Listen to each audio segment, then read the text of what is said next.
Hi everyone, this is Veronica. आज का topic हम डिस्कस करेंगे वो है मिन्स्क अग्रीमेंट पे कि मिन्स्क अग्रीमेंट आखिरकार क्यों फेल हो गया यूक्रेन और रशिया के कॉन्फ्लिक्ट को दूर करने के लिए।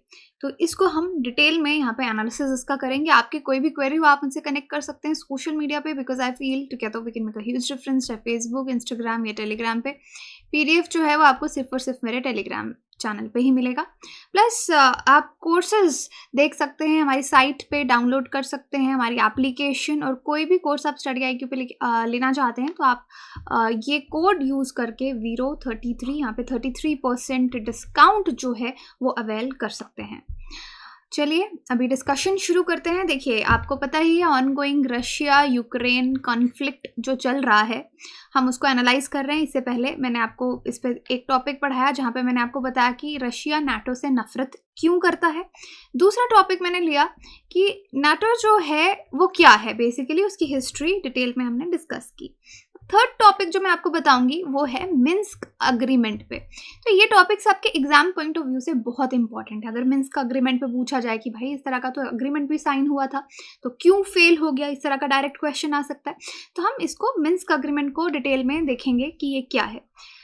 अब देखिए, ये तो आपको पता है कि यूएस एंड रशिया, इनकी आपस में इतनी ज़्यादा दोस्ती नहीं है। अगर हम एक नॉर्मल लैंग्वेज में बात करें, यूएस अथॉरिटीज़ ने हमेशा से रशिया को वार्न किया था, इस तरह से कहा था कि भाई आप यूक्रेन को इन्वेड मत करना, यूक्रेन पे कब्जा मत करना। और दोनों कंट्रीज़ के बीच में क्योंकि कन्फ्लिक्ट जैसा सिचुएशन चलता ही रहता था, तो कहा था कि आप कोई डिप्लोमेटिक जो अग्रीमेंट हैं अपने साइन करो, बातचीत करो, डिप्लोमेसी से अपनी प्रॉब्लम्स को सॉल्व करो।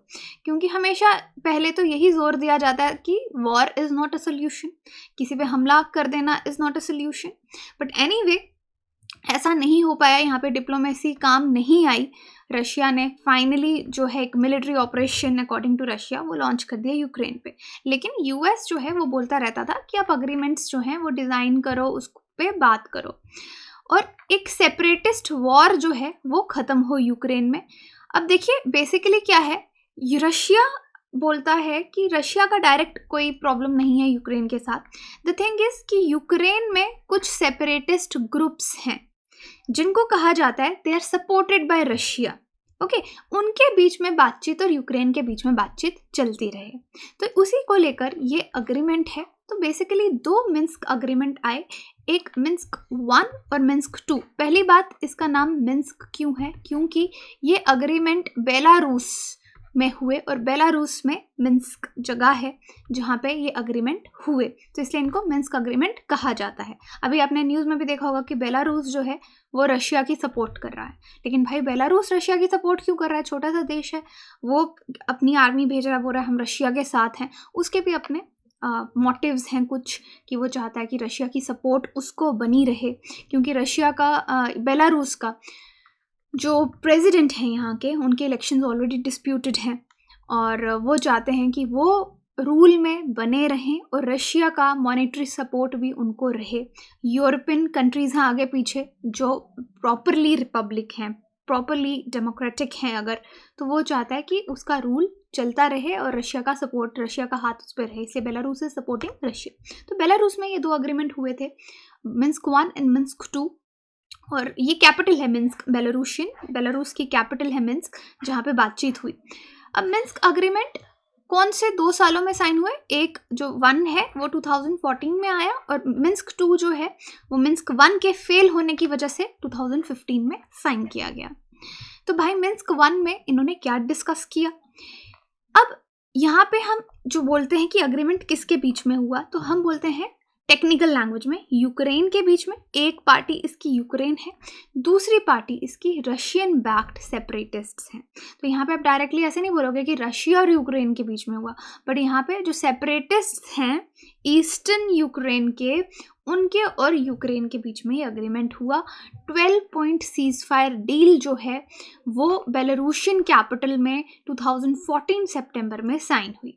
अब इसमें किस तरह के प्रोविजंस रखे गए कि जिस तरह से इन्होंने यूक्रेन आर्मी के लोग पकड़ लिए थे, इन्होंने रशियन बैक्ड सेपरेटिस्ट ग्रुप के कुछ लोग पकड़ लिए थे, बोला कि प्रिजनर का एक्सचेंज होगा, ह्यूमैनिटेरियन एड्स जो है वो दी जाएंगी, हैवी वेपन्स को दोनों तरफ से हटाने के लिए कहा गया।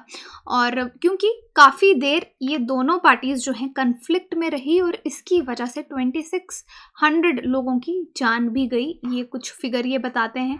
यूक्रेनियन प्रेसिडेंट तो इससे ज़्यादा ही बोलते हैं कि उसके बाद 15,000 लोगों की जान जा चुकी है। तो इस चीज़ को रोकने के लिए मिन्स्क 1 जो है इन प्रोविजंस के साथ साइन किया गया। अब देखिए ये जो सेपरेटिस्ट हैं ये कौन सा एरिया पे इन्होंने कब्जा किया हुआ है। ईस्टर्न यूक्रेन के ये जो दो हैं शहर हैं, एक आपका डोनेस्क और एक है लुहांस्क। तो यहाँ के सेपरेटिस्ट की बातचीत बाकी जो यूक्रेन की गवर्नमेंट है उनके साथ हुई। Now it is said that these rebel groups are supported by Russia. अब ये अग्रीमेंट ज़्यादा देर काम नहीं किया क्योंकि दोनों तरफ से ही वायलेशंस हुई इस अग्रीमेंट को लेकर, और फिर इसका एक सक्सेसर अग्रीमेंट लाया गया। सक्सेसर अग्रीमेंट क्या था? मिन्स्क 2। उसका नाम मिन्स्क 2 दिया गया कि भाई ओके, पहली वाली बातचीत फेल हो गई, दोनों ही नहीं माने, अब हम सेकेंड अग्रीमेंट जो है वो साइन करेंगे। मिन्स्क 2 में क्या किया गया, यहाँ पे रशिया से भी रिप्रेजेंटेटिव्स आए, यूक्रेन के रिप्रेजेंटेटिव्स तो थे ही, plus organisation for security and cooperation in Europe, ये जो ऑर्गेनाइजेशन है OSCE, यहाँ के भी रिप्रेजेंटेटिव्स आए। और फिर जो आपका प्रो रशियन सेपरेटिस्ट रीजन है, क्योंकि ये जो सेपरेटिस्ट रीजन है दे आर प्रो रशियंस, ये रशिया के साथ जाना चाहते हैं, तो सेपरेटिस्ट ग्रुप्स के रिप्रेजेंटेटिव्स भी आए और यहाँ पे इन सब ने मिलकर बातचीत करके एक 13 पॉइंट अग्रीमेंट जो है 2015 फरवरी में साइन किया। तो आपको समझ में आया कि यहाँ पे कौन कौन आया, रशिया भी आया, यूक्रेन भी आया, OSCE आया और जो प्रो रशियन सेपरेटिस्ट ग्रुप के लोग आए, and finally they sign Minsk 2 a 13 point agreement. अब देखिए ये सब कोई भी डील्स होती हैं इनको कोई करवाता है, ऐसा नहीं है ना कि उनको जो समझौता करवाना चाहते हैं। तो जैसे यहाँ पे फ्रांस, जर्मनी ये सब इन्वॉल्व थे कि इनके बीच में कोई समझौता हो, तो जो लीडर्स हैं फ्रांस, जर्मनी, रशिया, यूक्रेन के, ये सब मिन्स्क में उस टाइम मिले थे और इन्होंने डिक्लेयर किया था कि हम इस डील को सपोर्ट करते हैं, ये जो डील सेट आउट हुई है इसको हम सपोर्ट करते हैं। अब यहाँ पे जो मिलिट्री और पॉलिटिकल स्टेप्स डिसाइड किए गए वो अनइम्प्लीमेंटेड रहे। अनइम्प्लीमेंटेड यानी उस पर भी किसी ने ध्यान नहीं दिया और फिर से आप देखिए कन्फ्लिक्ट जो है वो होता रहा। अब जैसे इसमें मैं आपको आगे पॉइंट्स बताऊंगी कि मिन्स्क के इस अग्रीमेंट के क्या क्या पॉइंट्स हैं। इसमें जैसे पॉइंट 10 है, फॉर एग्जाम्पल वो क्या बोलता है, It calls for the withdrawal of all foreign armed formations and military equipment from the two disputed regions, Donetsk and Luhansk. Ukraine says this refers to the forces from Russia, but Moscow deny as it has any forces there. ठीक है, अब यहाँ पे जैसे map में आपने देखा point 10 में इन्होंने कहा कि रशिया की जो भी यहाँ पे मिलिट्री फोर्सेस हैं वो इन एरिया से हटाई जाएं। ओके, लेकिन मॉस्को बोलता है कि हमारे यहाँ पे कोई भी फोर्सेस नहीं है। यूक्रेन का मतलब है पॉइंट 10 को लेकर कि रशिया अपनी फोर्सेस यहाँ से हटाए, लेकिन रशिया बोलता है मेरे यहाँ पे कोई फोर्सेस ही नहीं है। ओके, सो ये एक कंटेंशन इन दोनों के बीच में बनी रहती है क्योंकि रशिया के अकॉर्डिंग उसके यहाँ पे कोई भी फोर्सेस नहीं है, सेपरेटिस्ट ग्रुप्स जो हैं वो आर्म्ड हैं बट रशिया की फोर्सेस नहीं है। अभी देखिए 13 पॉइंट्स इन्होंने क्या ऐड किए थे यहाँ पे कि सीज फायर हो जाए दोनों पार्टीज के बीच में, हैवी वेपन्स को हटाया जाए। अब यहाँ पे मॉनिटरिंग और वेरिफिकेशन OSCE करेगा कि कोई सीज फायर वायलेशन तो नहीं कर रहा। डायलॉग यहाँ पे इंटरिम सेल्फ गवर्नमेंट के लिए शुरू किया जाए। देखिए पॉइंट 4 है, to start a dialogue on interim self government for Donetsk and Luhansk regions in accordance with Ukrainian law. ठीक है, और यहाँ पे पार्डन और लोगों को यहाँ पे माफ़ी दी जाए जो लोग इन्वॉल्व थे फाइटिंग में। होस्टेज और प्रिजनर्स जो हैं उनको एक्सचेंज किया जाए, ह्यूमैनिटेरियन असिस्टेंस दिया जाए, सोशियो इकोनॉमिक टाइज जो हैं पेंशन्स उनको रिज्यूम किया जाए, फुल कंट्रोल रिस्टोर किया जाए स्टेट बॉर्डर का by the government of Ukraine.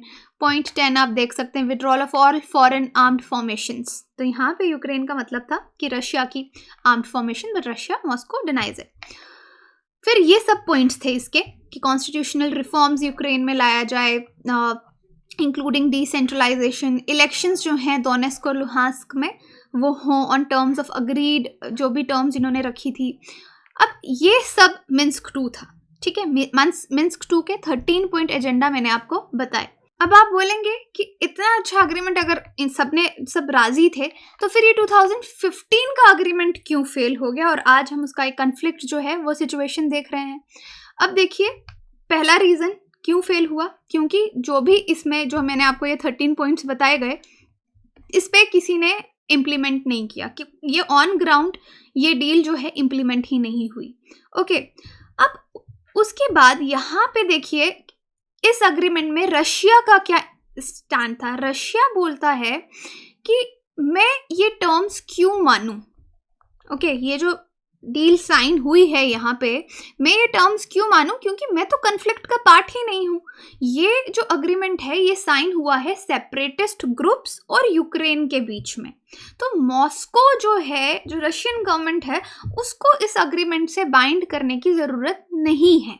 Okay, that is why Russia says it is not bound by it's term. तो यहाँ पे आपको ये कैच मिलेगा कि क्यों फेल हुआ, क्योंकि रशिया तो खुद को इसका पार्टी मानता ही नहीं है। अब इन जनरली अगर आप, और थर्ड रीजन इसका फेल होने का, ठीक है, 3 रीजन इसके मेन है। एक मैंने आपको बता दिया कि इम्प्लीमेंट ही नहीं हुआ, रशिया माना ही नहीं कि मैं पार्टी हूँ, क्योंकि वो कहता है कि ये सेपरेटिस्ट ग्रुप्स और यूक्रेन के बीच की ट्रीटी है। और तीसरा, मॉस्को और Kyiv is the capital of Ukraine, वो इस पैक्ट को दोनों ही अलग अलग तरीके से समझते हैं, जिसकी वजह से ये मिन्स्क कनेंड्रम जो है वो बना हुआ है, और ये जो आप कह सकते हैं मिन्स्क अग्रीमेंट टोटली फेल हो गया।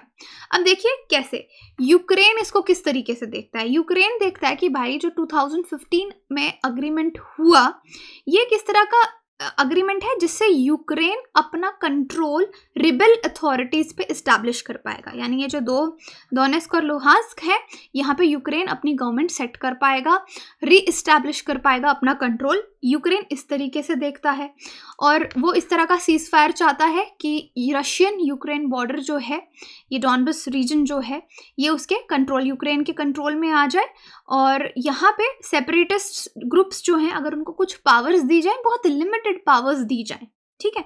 तो यूक्रेन इसको इस तरीके से देखता है कि भाई मैं रीस्टैब्लिश कर लूँ अपना कंट्रोल, और सेपरेटिस्ट को लिमिटेड पावर दूँ। अब रशिया इसको कैसे देखता है? रशिया देखता है कि वो यहाँ पे सेल्फ गवर्नमेंट जो है, क्योंकि सेल्फ गवर्नमेंट की बात हुई, सेल्फ गवर्नमेंट इस्टेब्लिश की जाएगी। जब सेल्फ गवर्नमेंट इस्टेब्लिश की जाएगी तो जो रिबेल ग्रुप्स के लीडर्स हैं उनको यहाँ का लीडर बनाया जाएगा, and they are pro Russian. अब वो प्रो रशिया होंगे तो मॉस्को जो कहेगा वो वही काम करेंगे।